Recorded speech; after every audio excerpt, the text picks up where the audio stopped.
Ukraina Rossiyaning Ufa shahridagi neftni qayta ishlash zavodiga zarba bergani aytilmoqda.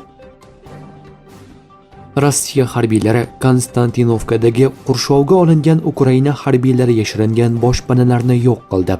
Rossiya Mudofaa vazirligi ma'lumotlariga ko'ra, mamlakat qurolli kuchlari artilleriyasi va dron ekipajlari turar joylar orasida yashirinayotgan Ukraina harbiylarini shaharni tark etishga yo'l qo'ymayapti.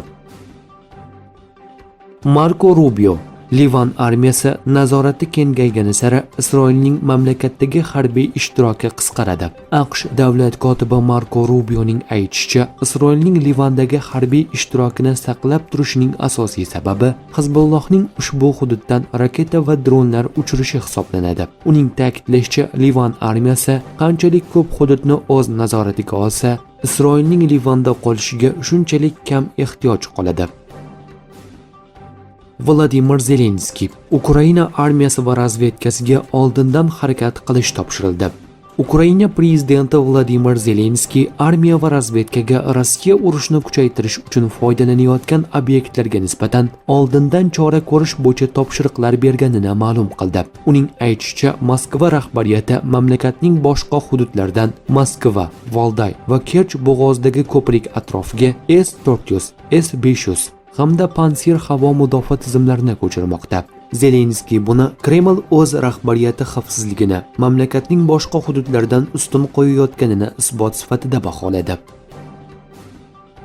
AQSh hukumati zilziladan jabrlangan Venesuelaga qidiruv-qutqaruv guruhlari va gumanitar yordam yuborishini e'lon qildi.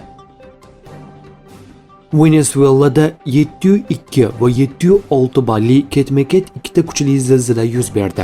BBC: AQSh geologiya xizmati ma'lumotlariga ko'ra, ikkinchi zilzila birinchisidan 1 daqiqadan kamroq vaqt o'tgach sodir bo'lgan. Qurbonlar soni ko'p bo'lishi aytilmoqda. Qo'shma Shtatlar Turkiyaga 5-avlod kan quruvchi samolyotlar uchun qiymati 700 million dollardan oshiq o'nlab reaktiv dvigatellarni sotishni ma'qulladi.